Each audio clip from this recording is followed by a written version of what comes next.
पंचायत मंत्री कृष्णलाल पंवार ने प्रेस वार्ता की जिसमें उन्होंने कहा कि कांग्रेस के गैंग भाजपा को बदनाम करने की कोशिश कर रहे हैं। ये लोग बाबा साहेब अंबेडकर का नाम लेकर वाहवाही लूटना चाहते हैं। अंबेडकर के मुद्दे पर कांग्रेस राजनीति कर रही है। कांग्रेस ने झूठ फैलाया कि प्रधानमंत्री नरेंद्र मोदी आरक्षण समाप्त करना चाहते हैं, लेकिन देश के लोगों ने कांग्रेस की इस हरकत पर ध्यान नहीं दिया। पंचायत मंत्री कृष्णलाल पंवार ने कहा कि हाल ही में केंद्रीय गृह मंत्री अमित शाह ने संसद में एक लंबा भाषण दिया, उसमें से थोड़ा सा हिस्सा काटकर उसे गलत तरीके से फैला रहे हैं। आजादी के बाद अब जब एक बार संसद में बाबा साहेब ने दलितों के पक्ष में बात की, तब कांग्रेस ने उन्हें रोका। इससे नाराज होकर उन्होंने इस्तीफा दे दिया और बाद में चुनाव लड़ा तो पंडित जवाहरलाल नेहरू खुद उनके खिलाफ आ गए थे। कांग्रेस उन्हें भारत रत्न भी नहीं देना चाहती थी। वहीं उन्होंने कहा कि पूर्व प्रधानमंत्री इंदिरा गांधी ने दिल्ली में उनका संस्कार तक नहीं होने दिया था। प्रधानमंत्री नरेंद्र मोदी ने दिल्ली में उनका स्मारक बनवाया। कांग्रेस पार्टी के लोग उनका नाम लेकर वाहवाही लूटने की कोशिश करते हैं।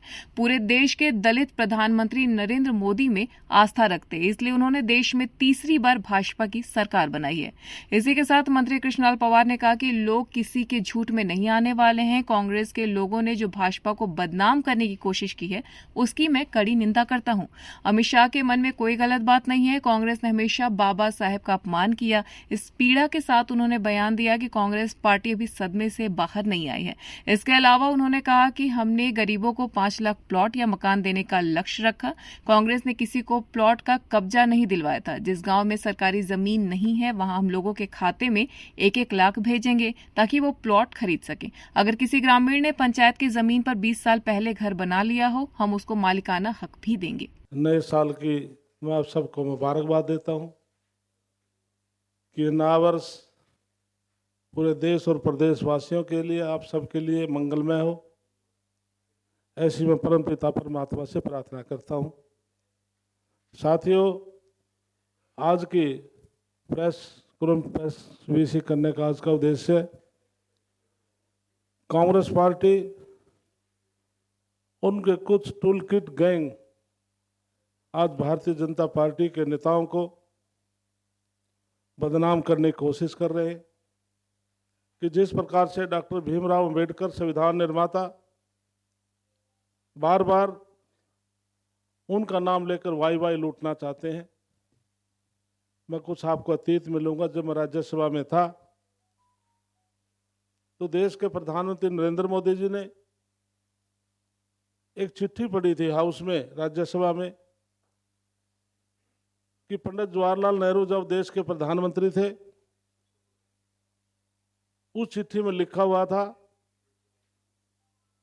ये चुनाव से पहले की बात है, पार्लियामेंट के चुनाव से पहले की, जो दलित समाज और पिछड़े वर्ग को जो आरक्षण दिया था, देश आजाद हो चुका है, अब इसकी आवश्यकता नहीं, क्यों न समाप्त कर दिया जाए। लेकिन कांग्रेस पार्टी के लोगों ने उसको एडिट करके ये चलाया कि प्रधानमंत्री नरेंद्र मोदी जी आरक्षण को समाप्त करना चाहते हैं। पार्लियामेंट के चुनाव से पहले फिर उन्होंने संविधान को समाप्त हो जाएगा, आरक्षण समाप्त हो जाएगा, इस प्रकार का प्रचार किया। लेकिन देशवासियों ने कांग्रेस पार्टी की जो छोटीपन हरकत थी उस पर कोई ध्यान नहीं दिया। इसी प्रकार से जब संविधान के ऊपर चर्चा हो रही थी कि देश के गृह मंत्री अमित शाह जी ने जो घंटे भर का भाषण दिया, उसमें से एक छोटा सा एक वायरल एडिट करके पूरे देश को मैसेज दिया कि भारतीय जनता पार्टी और भारतीय जनता पार्टी के नेता आज डॉक्टर भीमराव अंबेडकर के खिलाफ है। साथियों, मैं आपको अतीत में ले जाना चाहता हूं। जब देश आजाद हुआ 1947 में, डॉक्टर भीमराव अंबेडकर उसमें लॉ मिनिस्टर थे, श्यामा प्रसाद मुखर्जी उसके अंदर मंत्री थे। जब बाबा साहब ने पार्लियामेंट में दलितों के बारे में पक्ष में जब बोलना शुरू किया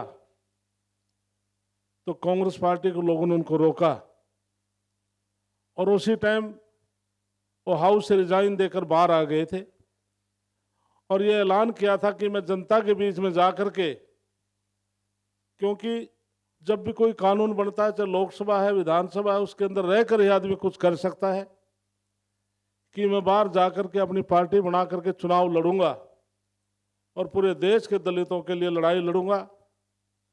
1952 और 1954 जिस प्रकार से भंडारा संसदीय क्षेत्र से उन्होंने चुनाव लड़ा, तो खुद पंडित जवाहरलाल नेहरू भी उनकी खिलाफत करने के लिए आए थे। मैं नमन करता हूं श्यामा प्रसाद मुखर्जी को, जिनके प्रयासों से उनको राज्यसभा में जाने का अवसर मिला था। उसके बाद आज पूरा देश मानता है कि बाबा साहब संविधान निर्माता है, हर पार्टी मानती है।